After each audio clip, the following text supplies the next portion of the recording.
The biggest name in the NHL free agency class is officially hitting the market on July 1st. Toronto Maple Leafs general manager Brad Treliving has officially announced that Mitch Marner is officially heading to the market. Barring a miracle during this draft weekend or whenever the case may be, it seems like Mitch Marner's time in Toronto ends. So let's get right to it. Let's talk about the first team being the Toronto Maple Leafs.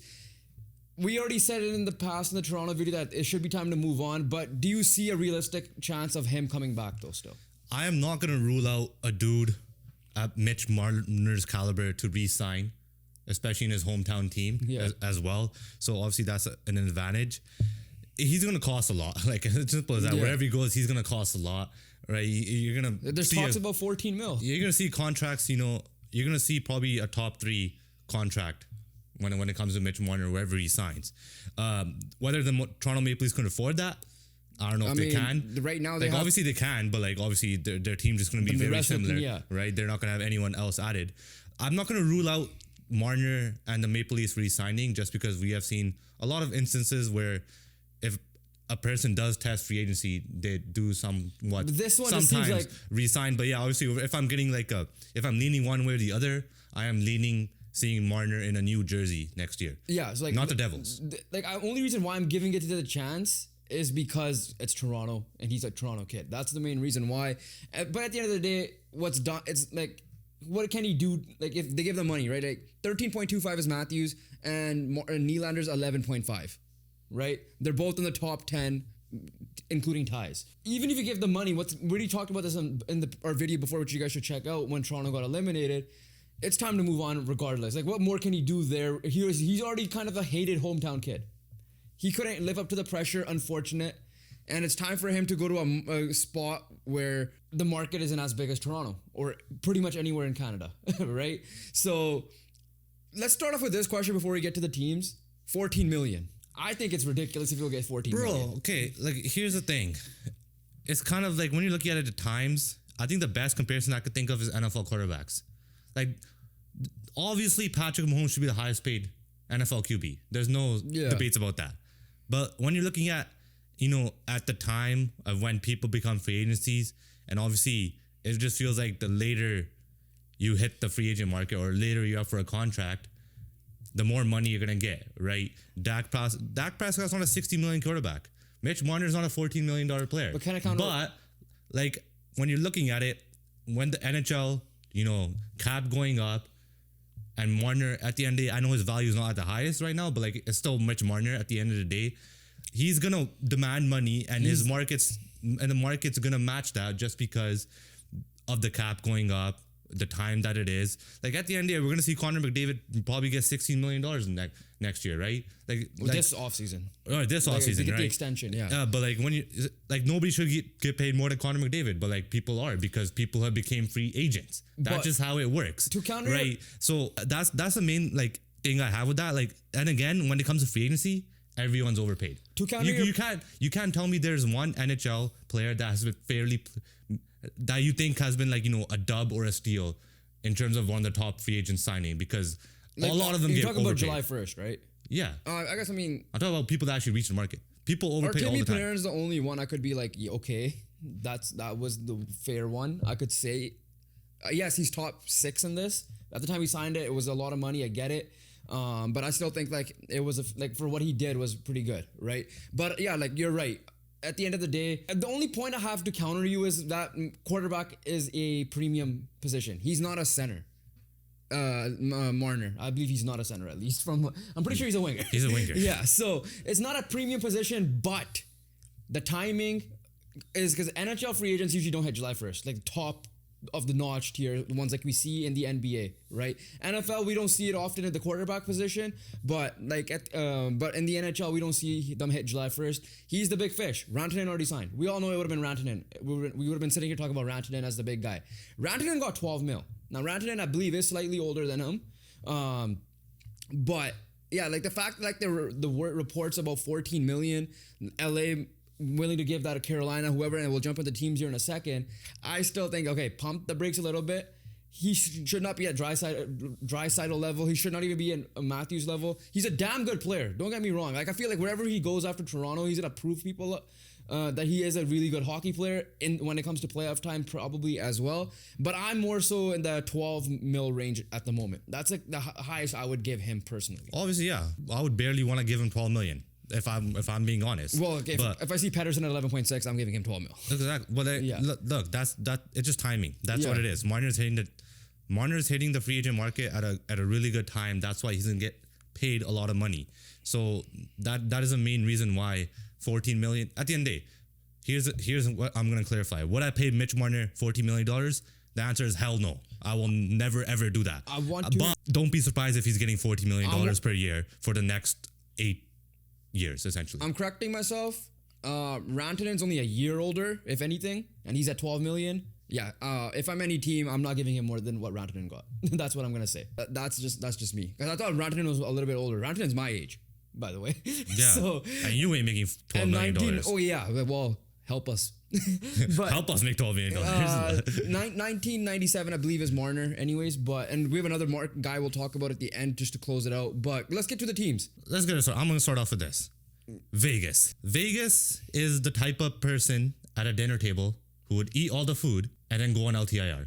Or in this case, go to the washroom and just run away. Well, LTIR was I ate all the food, I'm going to LTIR. AKA, you're on long-term. Yeah. You're long-term on the toilet. And they have a guy that's right candidate this year. And Vegas are greedy.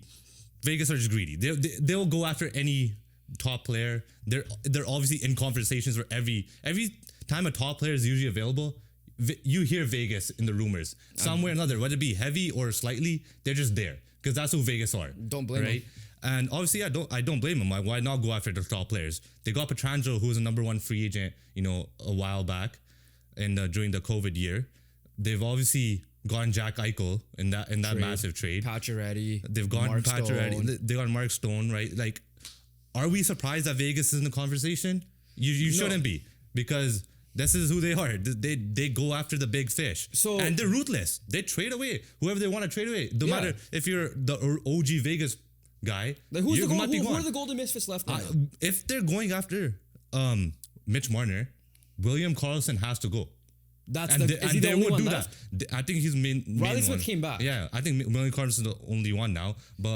And they would do that in a heartbeat. They don't care. It's him or Thomas Hertl. There were the rumors going on. Listen, talk about greed. Florida was also talked about. I think Florida talks died down because it looks like Sam Bennett's coming back. They're trying to figure out how to keep Marchand and Ekblad. How are you going to do that if you're going to bring in Marner? But again, that's a good spot for Marner to go to as well. But we'll keep it on Vegas. Vegas disappointed the last couple of years, in my opinion. They had a disappointing series against Edmonton, and it should not have been in 5. I'll just say that. They could have lost the series in 7 or even 6 and had closer games. I would have been fine with that. But like the way that ended, it was very disappointing in my opinion. We know what happened last year as well. How will they get Marner? Well, to your point, you said Alex Pietrangelo, he's supposed to potentially go on LTIR. You'll get $8 million saved up right there, because he's probably gonna hit LTIR. And some are saying that he already might have played his last NHL game already. But why? Let's talk about why Marner fits in Vegas, because I do feel like it's a very good fit. 1, they're already a good team, right? 2, they have a culture set. 3, Marner's play style, in my opinion, fits Vegas because they have the defensive side of their game. Mitch Marner is one of the best two-way players in the NHL. He's a Selke, not this past year, but I think the year before or so, he was a Selke finalist, right? We saw what he did for Team Canada as well. Hit the game-winning pass to McDavid in that game. So we know that, like, again, and if he goes to a lesser market with not as much pressure, a team already won a cup, so you don't have to hear, oh my God, we're not getting out of the first round. Now, pressure will be on if Marner goes there and he cannot get out of the first round of the next 2-3 years. That's a whole different story. But at least to start off with it right now, it's a little bit more of a low-key market. You have the Raiders there. You're going to have the Athletics there. Whatever basketball team might come in there soon, eventually. Yes, you still have an owner that's going to be cutthroat. At the end of the day, you could give him the money. Let's just say he gets 8x12. 8x12 because a new CBA thing will start after this year. He might even move off of Marner if he needs to, right? At the end of the day. He'll move off anyone. But here's the thing. Overall, and just to close it off here, I feel like both sides make sense for each other, though. Oh, yeah, because here, I'm going to add to your point when you said two-way players. There's a reason why Vegas went heavy after Barbashev when he was available at that deadline, right? The year they won the cup. Because Barbashev, at the end of the day, is kind of like a Sam Bennett. He kind of does it all. Simply, he'll provide offense whenever you need to, and he will, like Barbashev that year was essentially Sam Bennett this year for the Florida Panthers, or Sam Bennett last 2 years. Like that's how impactful he is. So obviously Marner is obviously a bigger name and obviously a bigger star, and obviously he's gonna have more of the attention.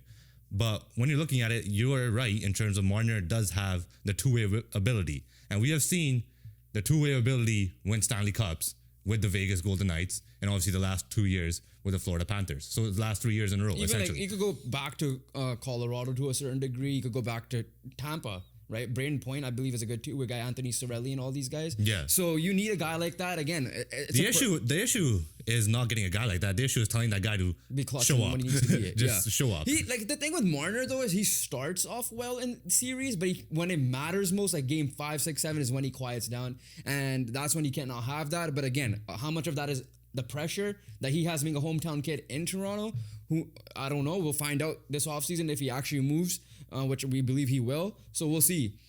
Similar to Vegas this year, we'll stick in the Pacific Division right now because I'm gonna break this down into good teams and then up and coming teams. LA.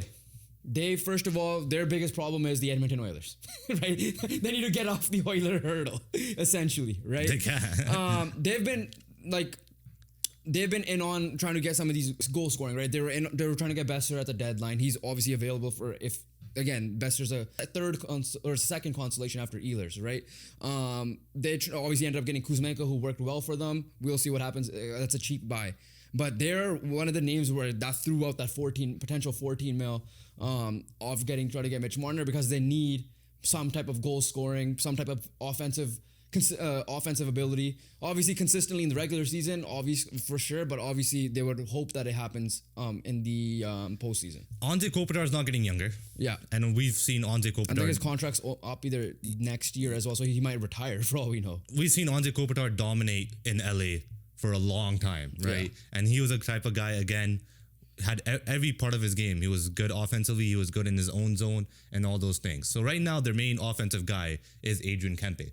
And you hope Byfield, and you hope obviously Byfield, all those guys take but right now it's Adrian Kempe, and he's been incredible for them, right? He's obviously he's done well in Sweden, and he just made his name up and up the list. And the reason why the LA Kings are able to get some offense is obviously the main guy is Adrian Kempe now, in my opinion. Anze Kopitar is still there and still going to do his thing even at his age, which is very impressive. But when you're looking at it, you're going to need to find someone to pair up with Adrian Kempe. And Mitch Marner is not just a goal scorer. He's more of a play driver and a playmaker. And him setting up Kempe could be huge. And that could be a duo that could be, that might be honestly very dominant, potentially, if they just, especially in the regular season, because obviously I know Marner's going to show up in the regular season. But like if these two are clicking and you have Marner setting up Kempe and you have them setting up each other, that's what you call a top line worthy pairing, essentially. And then to add to that point, once again, what I said about Vegas, this team is more defensive oriented in my opinion. Once again, who better than getting a Sulky finalist who can potentially win a Sulky in the future as well? Obviously, Alexander Barkov has a lot to say for that, but LA lives on their defensive identity. They obviously picked up the offensive game a little bit this past year. Again, stupid mistakes led them to lose to the Oilers because they were well on track of winning that series, in my opinion, and we all know what happened there. So a guy like Marner there, once again, big name. The guy can play, again, hoping in the postseason as well. Don't want to keep reiterating that, but again, at least with Marner, you'll be in a playoff spot guaranteed, most likely, top 3 even. Without Marner, you might be a team that's taken a step back this year, you could say, right? Like there's only so much this team could do, and you need to add that way as well. So let's head to the East. Carolina. Another team that was... There's a reason why you're in the thumbnail.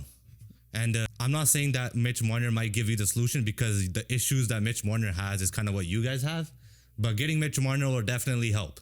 And the reason why is because we've seen you guys in back-to-back years make big moves to get some big-time players. Jake Ensel being one of them. I still don't understand how they fumbled that. I don't know how they fumbled that hard, right?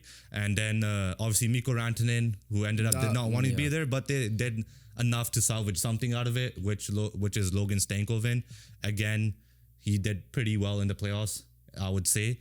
But when I'm looking at the Carolina Hurricanes, Yeah, they're just looking for they need some extra firepower, right? They need some top end talent. Marner is a top end talent when he wants to be, and when it's not clutch situations. But overall, Mitch Marner will help the Carolina Hurricanes because you have a play driver, and at the end of the day, that's what Marner is, and he's still gonna have his defensive responsibilities. Like, I know we're saying the same thing, and the reason why it works because the Carolina Hurricanes, they play they play boring hockey. Get into forecheck and everything. Yeah. So like when you're looking at it, like the Carolina Hurricanes' main thing is they want to prevent goals, right?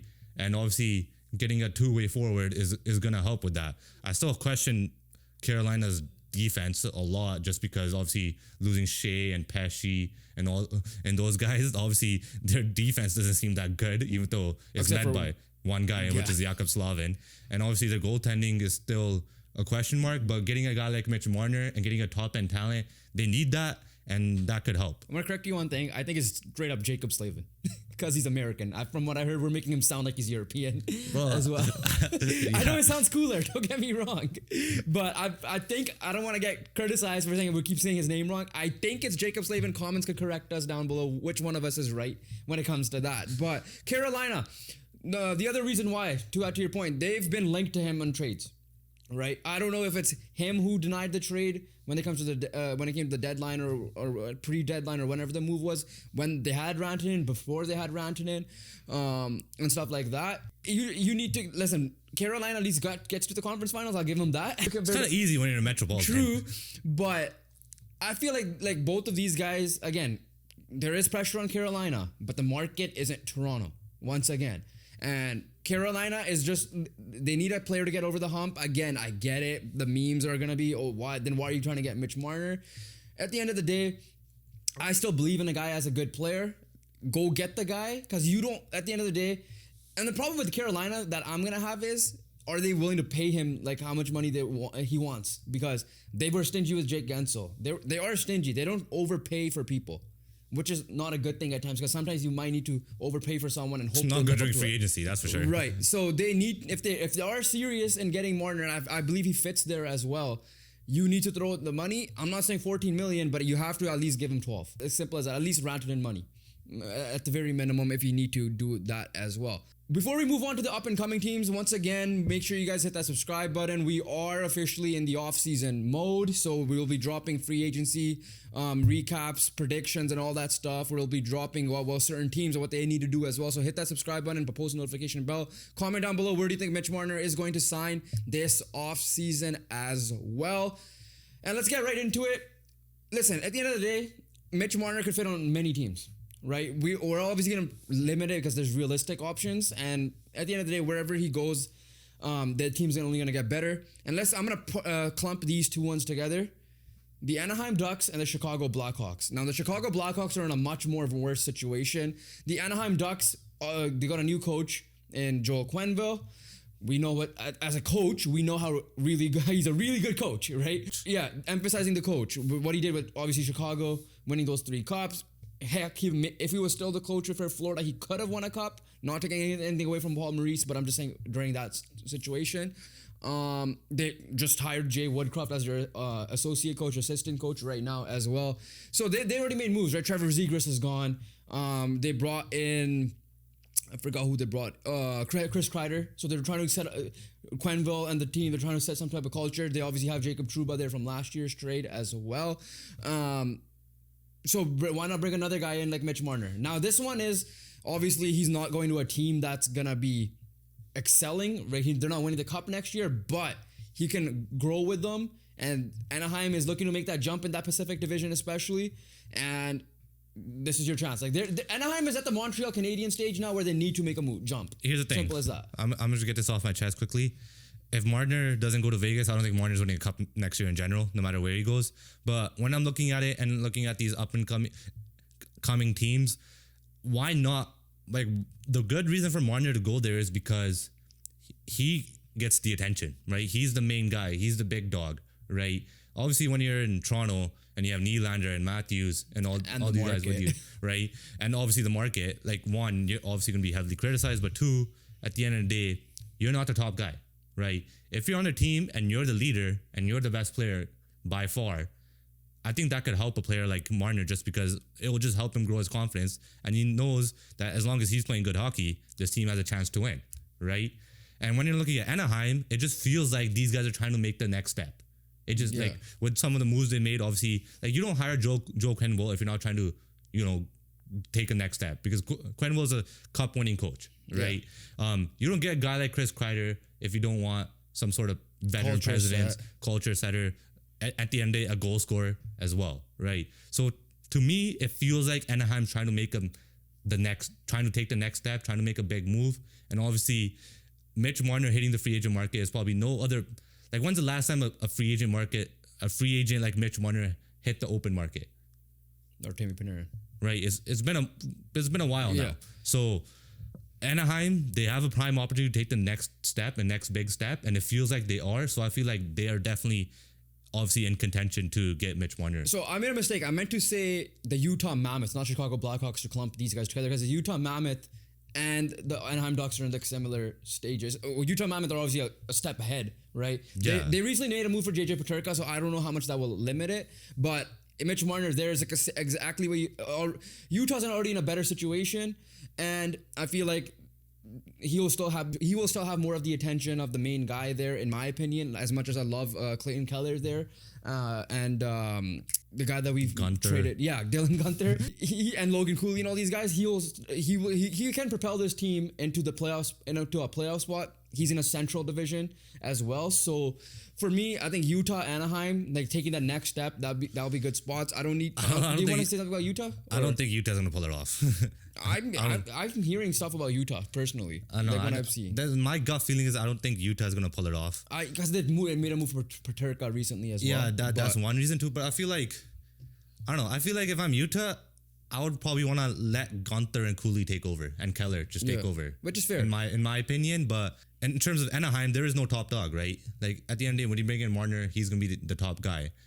And in Utah, I'd rather have if I'm having Gunther and Cooley leading my team, and obviously the way they've been playing throughout their careers, and obviously Clayton Keller is too, I have full belief that they can 100% pull that off. So to close out the teams portion of this before we get into our prediction, Chicago Blackhawks. And the problem with the Chicago Blackhawks for me is they're not close at the moment right now.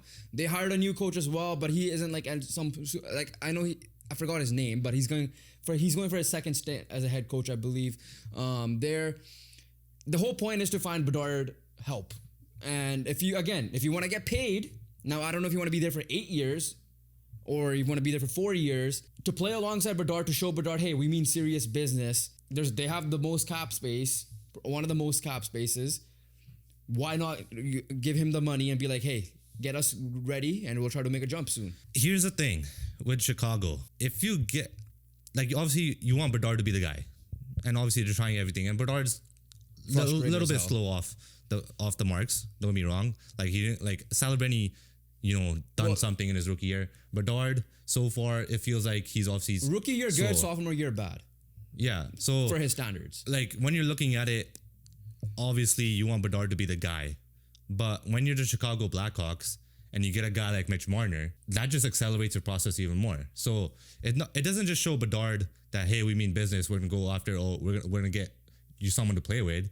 It shows Bedard that you're taking steps forward, and it shows Bedard that there's hope, because in a couple of years maybe they could be contending as long as they figure out other situations, like if their goaltending develops properly, and obviously another line develops, their defense develops.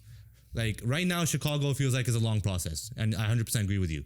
But if you get a guy like Mitch Marner in there, and you have Bedard already there, you essentially have the market and the pull, and you can get the money to get more free agents later on. You already have the money and the cap space, so it just like, obviously right now getting Marner will be difficult just because they have really nothing to show for it, right? But if they pull this off, they accelerate their rebuild just like so quickly, because you already got your two top dogs, which is at the end of the day, having two top dogs is super hard to get. Yeah. Right. And we are experiencing that in Vancouver right now. So, because we don't have any. And I'm talking about forwards wise. Yeah. Now, obviously Quinn Hughes is a top dog. I don't want to disrespect the coach that much. His name is Jeff Blashill. He's replaced Anders Sorensen, who obviously interim coach after Luke Richardson got fired earlier in the year. He last coached Detroit Red Wings for 7 seasons from 2015 to 2022, so which was like kind of the downhill era of the Detroit Red Wings there.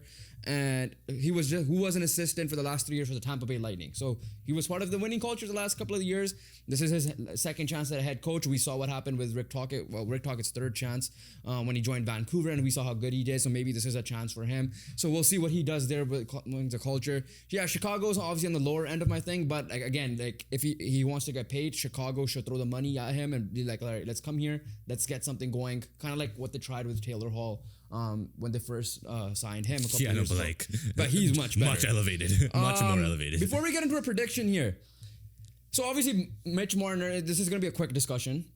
Marner's a top dog. And all these teams that we've listed, and there's going to be other teams that there's also another guy that's hit, 2 other guys that are hitting the opening market, which is Nick Ehlers and Brock Boeser. So I'm going to ask you this. We know he's levels ahead of Brock Boeser. Sorry, Brock Boeser. But when it comes to Nick Ehlers, outside of the injuries, how much of a gap do you see between 2 guys? Like, let's say if Marner gets his $12 million, how much should Ehlers get? They're closer in age as well. I mean, he's not getting more than $10 million. He shouldn't be getting more than $10 million. Or is it purely because of the injuries? What's his contract right now? I believe it's like in the 7s, right? Nick Ehlers? Yeah. Like, obviously, Nick Ehlers is a great player. He's speedy as hell. He's been effective when he is on the ice. 6 mil. So, again, if you're reaching the open market, and he definitely is because he's looking to test his obviously mark. There's a chance he has a better chance of going to the Jets than Marner has going back to the Leafs. Oh yeah, 100%. Yeah, I think 8. Yeah, okay. I can see. I'm looking at the stats. Marner has been a 100-point player. Yeah, like so, there's just nothing like. Yeah, no, it's just like there's not even close, bro. So yeah, the consolation. I guess okay. So if I am all these teams, what I'm trying to get at is that if I'm all these teams, they need to go heavy for Marner. Yeah, obviously, yes, there's good consolation, gap, but bro. Marner is... There's a gap. Yeah. There's a big gap, That's what I was trying to get at. But just to close it out here, I want everybody watching to also drop their prediction down below. Where is Mitch Marner going to play hockey next season? You could also pick the Toronto Maple Leafs if you truly believe so. And up to you if you want to give a contract length and money as well. So you want to start? I think Anaheim. I think Anaheim's looking to take the next step. I think Anaheim could pull this off. And... my guess is I definitely don't think Mitch Marner is definitely going back to Toronto in my opinion. And I think it will be good for him if he wants to be a top dog, and Anaheim's a place to do that. For me, I'm going Las Vegas. I think they're making the moves right now. I think Pietrangelo is rumored. If Pietrangelo really does go to the LTIR to start the years, depending on that, we'll find that out closer to the year. I think Vegas is making the moves right now where I'm hearing stuff about her, like from insiders and reporters saying that, hey, they're looking to move Hurdle. They're looking to move potentially Carlson as well. So for me, I am going with the Vegas Golden Knights. I don't know the length. I'll say 12 million. Yeah, that's fair. I think 14, man. I think he's going to get the 14. But no, once again, comment your guys' predictions down below. What you guys think. Where do you think he was going to end up? A video is popping up on the screen at the moment. Make sure you guys check that video out. Hit the subscribe button, and we'll catch you guys on the next one. Peace.